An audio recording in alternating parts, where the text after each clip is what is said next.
రెడ్డప్ప గారు, మాధవిరెడ్డి గారు చాలా టెన్షన్గా ఉన్నారు. మీరు ఇందాక నుంచి ఏం మాట్లాడాలని.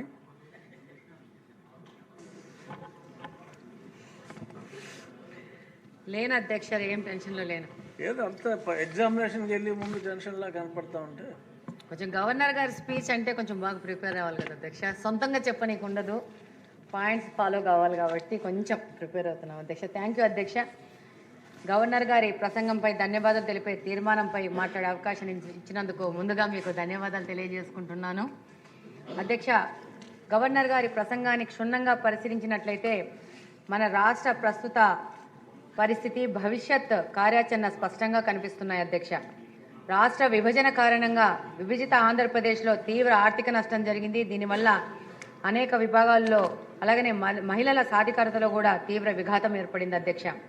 మన ముఖ్యమంత్రి మాన్యశ్రీ నారా చంద్రబాబు నాయుడు గారు మహిళల సాధికారతకు ప్రధాన ప్రాధాన్యం ఇస్తూ అలాగనే ఎక్కడ మహిళలు ఆర్థికంగా, సామాజికంగా, రాజకీయంగా ఉన్నత స్థానంలో ఉంటారో అక్కడ అభివృద్ధి సాధ్యమని సంపూర్ణంగా నమ్ముతూ రాష్ట్రంలో మహిళా పక్షపాతి ఎవరైనా ఉన్నారో అంటే అది ఒక్క చంద్రబాబు నాయుడు గారు అనే విధంగా మన రాష్ట్రం ముందుకెళ్తా ఉంది అధ్యక్ష.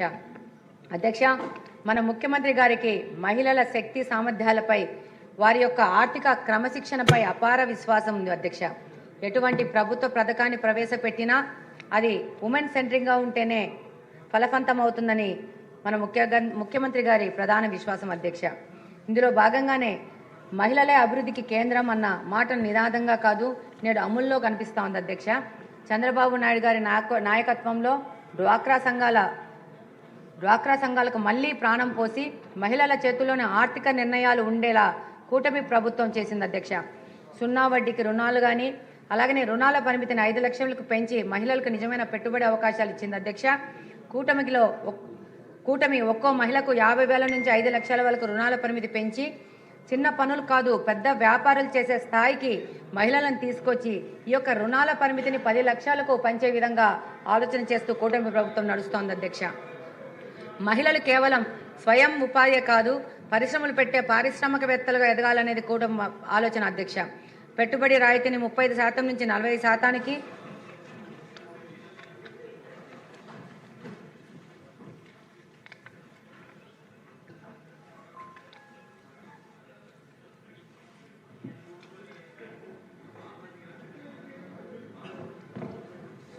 పెట్టుబడి రాయితీని 35% నుంచి 40%కి పెంచడం మహిళా వ్యాపారవేత్తల్లో చారిత్రాత్మక నిర్ణయం అధ్యక్ష.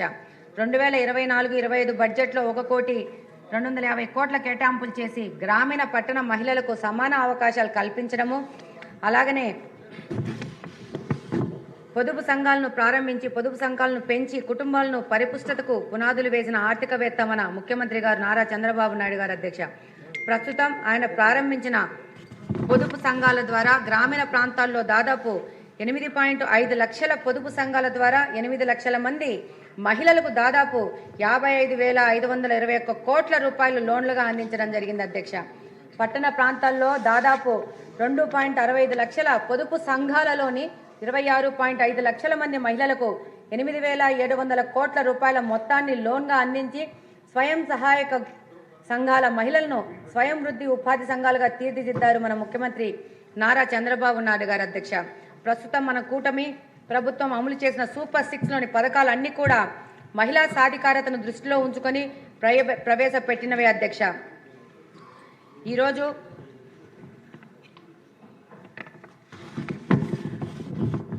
అలాగనే SC/ST మహిళలకు వడ్డీ లేని రుణాలనిచ్చి నిజమైన ఆర్థిక భరోసాను కల్పించి మహిళల భద్రత విషయంలో కఠినంగా వ్యవహరించి నేరాలు, వరకట్నాలు, మరణాలు తగ్గేలా పాలనలో మార్పు తీసుకొచ్చారు అధ్యక్ష. పోక్సో కేసుల్లో నిందితులకు కఠినమైన శిక్షలు ఇవ్వడం, బాలికలకు భద్రత కల్పించడం, మహిళలు బాలికల్లో ధైర్యం పెంచేందుకు స్వీయ రక్షణ శిక్షణలు పెద్దపీట వేయడం, వేలాది పాఠశాలలు, కళాశాలలో శిక్షణలు ఇచ్చి శక్తి వారియర్స్ను తయారు చేయడం, ప్రతి నియోజకవర్గంలో జెండర్ రిసోర్సెస్ సెంటర్లను పెట్టి బాధితులకు కౌన్సిలింగ్, చట్ట సహాయం, అవసరమైతే వసతి కూడా కల్పించడం, ఉద్యోగ ప్రవేశాలు ICC ఏర్పాటు చేసి మహిళలకు సురక్షిత పని వాతావరణం ఇవ్వడం, అంగన్వాడీలు, ఆశా వర్కర్లకు గ్రాట్యుటీ మరియు అమలు చేసి మహిళా ఉద్యోగులకు గౌరవం ఇచ్చి అందుకోసం 60 కోట్లు కేటాయించడం, అంగన్వాడీ కేంద్రాల్లో తాగునీరు, మరుగుదొడ్లు లాంటి కనీస సదుపాయాలు కల్పించి ప్రతి నెల 1వ తేదీనే జీతాలు పడే వ్యవస్థను తీసుకురావడం, అంగన్వాడీ ఉద్యోగులకు 5G స్మార్ట్ ఫోన్లు ఇచ్చి వాళ్ళ యొక్క పనితీరు, హాజరు శాతాన్ని పెంచడం, గ్రామీణ మహిళలను ఉద్యోగాలు అడిగే స్థితి నుంచి ఉద్యోగాలు ఇచ్చే స్థాయికి తీసుకుపోవడమే కూటమి లక్ష్యం అధ్యక్ష. బ్యాంకు లింకేజ్ రుణాలు, ఫుడ్ ప్రాసెసింగ్ యూనిట్లు, మార్కెటింగ్ సపోర్ట్ అందిస్తోంది అధ్యక్ష. Dairy, poultry, agro products, textile రంగాలలో మహిళలకే యజమానులుగా ఎదుగుతున్నారు అధ్యక్ష. మహిళ అంటే ఓటరు కాదు, కుటుంబానికి ఆర్థిక బలం అనేది కూటమి ప్రభుత్వం చేసి చూపిస్తోంది అధ్యక్ష. 2025 నాటికి మహిళల ఆర్థిక స్వావలంబన కోసం బలమైన పునాది వేసి ప్రభుత్వం, కూటమి ప్రభుత్వం అధ్యక్ష. ఈ మార్పు ఇలానే కొనసాగితే మహిళా సాధికారతతో ఆంధ్రప్రదేశ్లో దేశానికే మొదటి స్థానం చేరుకుంటుంది అధ్యక్ష. ఈ కార్యక్రమంలో భాగంగానే దీపం పథకం ద్వారా ఉచిత గ్యాస్ సిలిండర్లు, స్టవ్లు అందించి మహిళలకు కట్టెల పొయ్యి నుండి విముక్తి కల్పించినారు ఆనాడు అధ్యక్ష. ఈరోజు దీపం పథకం 2.0 కింద సంవత్సరానికి 2600 కోట్లతో రాష్ట్రంలోని ప్రతి మహిళకు సంవత్సరానికి 3 ఉచిత గ్యాస్ సిలిండర్లు ఇచ్చే విధంగా ముందుకెళ్తున్నారు అధ్యక్ష. అలాగనే తల్లికి వందనం ద్వారా రాష్ట్రంలోని మహిళలకు ఎంతమంది పిల్లలు ఉంటే ఒక కుటుంబంలో అంతమంది పిల్లలకి తల్లికి వందనం ద్వారా 15,000 రూపాయలు అందించిన ఘనత మన చంద్రన్న గారికి సొంతం అధ్యక్ష.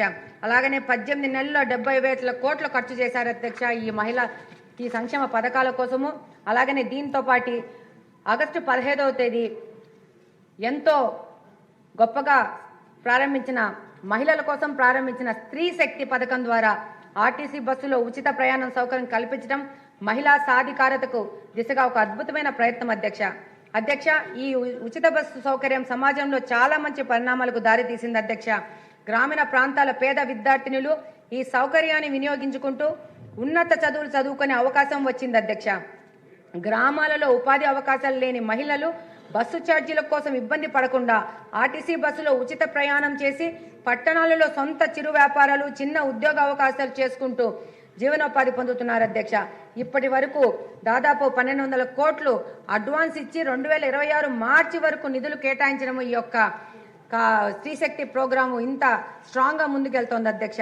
స్త్రీశక్తి ద్వారా నిజంగానే స్త్రీశక్తిని వెలికి తీసి అవకాశం వచ్చింది అధ్యక్ష. తద్వారా రాష్ట్ర GSDPలో మరింత పెరుగుతుంది అధ్యక్ష. దీనికోసం భారము 2,100 కోట్లు చేసి దానికోసం 8,454 బస్సులు అందుబాటులో తేవడమే కాకుండా ఘాట్ రోడ్లలో, దేవాలయాలకు, టూరిజం స్పాట్స్ కూడా ఈ పథకాన్ని విస్తరించడం అధ్యక్ష. స్త్రీశక్తి పథకం కింద ప్రతి మహిళకు 1,500 నుంచి 3,000 రూపాయలు లబ్ధి పొందడమే కాకుండా ఉపాధి అవకాశాలు పొందడం ద్వారా ఆర్థికంగా ఎదుగుతున్నారు అధ్యక్ష. కాబట్టి స్త్రీశక్తి పథకం అనేది సంక్షేమ పథకం కాదు అధ్యక్ష. అంతేకాకుండా ఈ పథకాన్ని ప్రభుత్వం చేసే వ్యయం కూడా కాదు అధ్యక్ష. దీని పెట్టుబడిలాగా చెప్పుకోవాల్సి ఉంటుంది అధ్యక్ష. చంద్రబాబు నాయుడు గారి విజన్లో భాగమైన మహిళా వర్క్ ఫోర్స్ పార్టిసిపేషన్ రేషియోను ప్రస్తుతం ఉన్న 45% నుంచి 2047 నాటికి 85% పెంచాలన్న లక్ష్యానికి ఈ స్త్రీశక్తి పథకం ఎంతగానో తోడ్పడుతుందని తెలియజేస్తున్నాను అధ్యక్ష. వితంతు, ఒంటరి మహిళ, విద్యార్థి పింఛన్లు తీసుకునే వారిలో కూడా ఎక్కువ మంది మహిళలే ఉండడము గమనార్హం అధ్యక్ష. ప్రస్తుతము 1,924 కోట్ల రూపాయల వ్యయం చేసి రాష్ట్రంలో 1,25,000 మంది మహిళలను వ్యాపారవేత్తలుగా చేర్చాలని సంకల్పించారు మన ముఖ్యమంత్రి గారు. దీనికోసము స్మార్ట్ కార్డ్ అని తీసుకొని వచ్చారు అధ్యక్ష. చిరు వ్యాపారాలు చేసే మహిళలకు కానీ వాళ్ళ కుటుంబ సభ్యులకు కానీ స్మార్ట్ కార్డ్ ఇచ్చి ఈ కాల్ మనీ సెంటర్స్ ద్వారా డిపెండ్ కాకుండా ప్రభుత్వమే వారికి ఆర్థిక సహాయం చేస్తూ వీళ్ళు 1వ విడత 2వ విడత మంచిగా కడితే వీటి యొక్క ఆర్థిక సహాయం యొక్క కెపాసిటీని 50,000కు పెంచడం జరిగింది అధ్యక్ష. అలాగనే ఈ కార్యక్రమం కింద ఆంధ్రప్రదేశ్లో కడప నియోజకవర్గం మొట్టమొదటి స్థానంలో ఉంది అధ్యక్ష. దాదాపు 40 కోట్ల రూపాయలు ఈ యొక్క సహాయం చేసి భారతదేశంలో 2వ స్థానంలో, అలాగనే రాష్ట్రంలో మొట్టమొదటి స్థానంలో ఉంది అధ్యక్ష. అలాగనే సెల్ఫ్ హెల్ప్ గ్రూపులకి ట్యాబులు ఇవ్వడం ద్వారా వాళ్ళ యొక్క పనితీరు పెంచడము, అలాగనే అంగన్వాడీ వర్కర్లకి స్మార్ట్ ఫోన్లు ఇవ్వడం ద్వారా వాళ్ళ పనితనం పెంచడం అనేది మన కూటమి ప్రభుత్వం చేస్తున్న పని అధ్యక్ష. మహిళలు ఎంప్లాయీస్గా కాకుండా ఎంప్లాయర్స్గా మారాలనేది మన ముఖ్యమంత్రి గారి సంకల్పం అధ్యక్ష. ఇలా మన సీఎం గారు తీసుకొచ్చిన ఏ పథకం చూసినా మహిళా సాధికారత దిశగా అడుగులు వేసేవే అధ్యక్ష. మహిళా సాధికారత అంటే కేవలం వారిని ఆర్థికంగా ఎదిగేలా చేయడంతోనే సరిపోదు. వారి ఆరోగ్యం, పోషణ పట్ల కూడా మన ముఖ్యమంత్రి గారికి ప్రత్యేక శ్రద్ధ ఉంది అధ్యక్ష. ఇటీవల మనం ప్రారంభించిన సఖీ సురక్ష అనే కార్యక్రమమే దీన్ని ముఖ్యంగా చెప్పుకోవాల్సి ఉంటుంది అధ్యక్ష. ఈ సఖీ సురక్ష కార్యక్రమం కింద రాష్ట్రంలోని 1,00,000 మంది పొదుపు సంఘాల మహిళలకు 16 రకాల వైద్య పరీక్షల ద్వారా స్క్రీనింగ్ చేస్తే దానిలో భాగంగా రాష్ట్ర వ్యాప్తంగా దాదాపు 1100 మంది మహిళలకు 3rd and 4th స్టేజ్ క్యాన్సర్లని ఉన్నట్లుగా గుర్తించడం జరిగింది అధ్యక్ష. ఇది చాలా బాధాకరమైనా కానీ అధ్యక్ష ఇది చాలా అవసరం అధ్యక్ష. ఈ సఖీ రక్ష కార్యక్రమం కింద రాష్ట్ర వ్యాప్తంగా ఉన్న అందరి మహిళలకు ఈ యొక్క స్క్రీనింగ్ పరీక్షలు చేస్తే మరింత మంది మహిళలకు అనారోగ్య సమస్యలు అర్లీ స్టేజ్లో బయటపడి వారికి సరైన వైద్య సేవలు అందించి లక్షలాది మంది మహిళల ప్రాణాలను కాపాడి ఆయా కుటుంబాలు చిరిగిపోకుండా కాపాడవచ్చని చెప్పి తెలియజేసుకుంటున్నాను అధ్యక్ష. అలా అనేక పథకాలు కార్యక్రమాల ద్వారా మహిళా సాధికారతకు కృషి చేస్తున్నారు మన ముఖ్యమంత్రి గారు నారా చంద్రబాబు నాయుడు గారు అధ్యక్ష.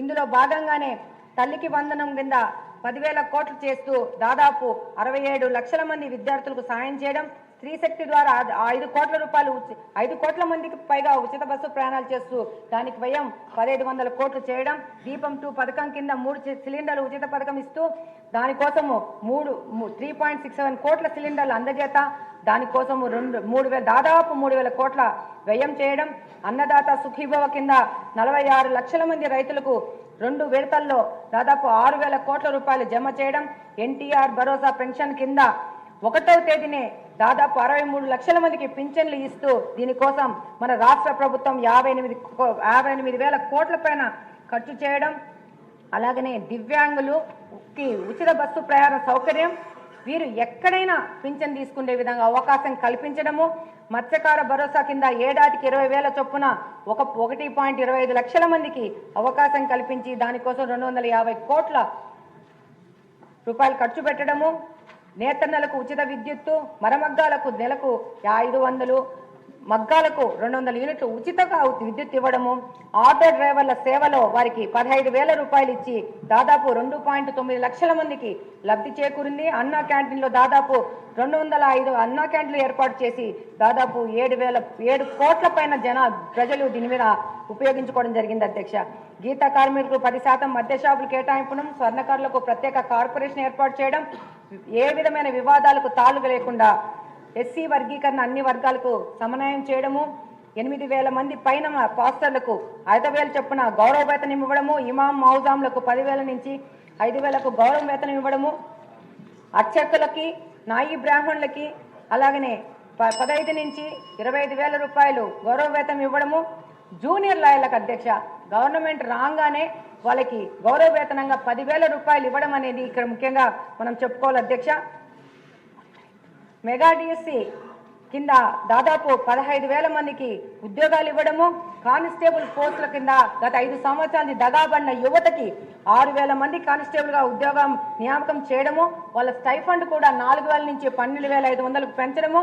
ఇంకొక ముఖ్య విషయం చెప్పుకోవాలి అధ్యక్ష, మన యొక్క పట్టాదారు పాసు పుస్తకాలలో మనము గౌరవించే మన రాజముద్ర కావాలని చెప్పేసి ఒక ప్రతిష్టాత్మకమైన నిర్ణయం తీసుకొని మన రాజముద్రతో మన పట్టాదారు పాసు పుస్తకాలు తీసుకోవడము, అలాగనే అంగన్వాడీ కార్యకర్తలు ఆశా వర్కర్లకు గ్రాట్యుటీలు ఇవ్వడము, అలాగనే ముఖ్యంగా చెప్పుకోవాల్సింది రాష్ట్రం మొత్తం గత 5 సంవత్సరాల్లో చెత్త ఆంధ్రప్రదేశ్గా మార్చిన ఈ ఆంధ్రప్రదేశ్ను స్వచ్ఛాంధ్ర దిశగా తీసుకెళ్తూ 100% డోర్ కలెక్షన్ చేసుకుంటూ దాదాపు చెత్త పన్ను రద్దు చేసి 105 లక్షల టన్నుల చెత్త తొలగింపు చేయడము, అలాగనే విశాఖ సిఐఐ సమ్మిట్ ద్వారా 610 ఒప్పందాలు చేసుకోవడము, అలాగనే విశాఖలో $15 బిలియన్ గూగుల్ డేటా సెంటర్ ఏర్పాటు చేయడము, అమరావతిలో క్వాంటమ్ వ్యాలీ భవనాల శంకుస్థాపన, Visakha IT hub, Reliance data సెంటర్ను అడుగు వేయడము, టీసీఎస్ ప్రారంభం, కాగ్నిజెంట్ శంకుస్థాపన చేయడము,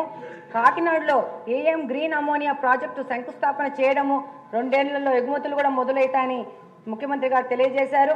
అలాగనే పీపీపీ విధానంలో మెడికల్ కాలేజీ నిర్మాణంకు పేద విద్యార్థులకి సాయం చేస్తూ 110 వైద్య సీట్లు రావడము. లాస్ట్ అధ్యక్ష ఒక్క పారాగ్రాఫ్, అధ్యక్ష, చివరగా ఒక ముఖ్య విషయం అధ్యక్ష, భారత రాజ్యాంగ స్ఫూర్తితో రాష్ట్రంలోని ప్రజలందరికీ కుల మత ప్రాంత వర్గ స్త్రీ పురుష వివక్షణ లేకుండా అందరికీ అన్ని రంగాలలో సమాన అవకాశాలు కల్పించే ధ్యేయంగా పనిచేస్తున్న మన ముఖ్యమంత్రి గారు మన శ్రీ నారా చంద్రబాబు నాయుడు గారికి, నిబద్ధత మారుపేరైన ఉప ముఖ్యమంత్రి వర్యులు శ్రీ కొనిదెల పవన్ కళ్యాణ్ గారికి, మరియు రాష్ట్ర ముఖ్య మంత్రివర్యులు యువగలం సారథైన శ్రీ నారా లోకేష్ బాబు గారికి నాకు ఈ అవకాశం ఇచ్చినందుకు హృదయపూర్వక ధన్యవాదాలు తెలియజేసుకుంటూ, ధన్యవాదాలు అధ్యక్ష.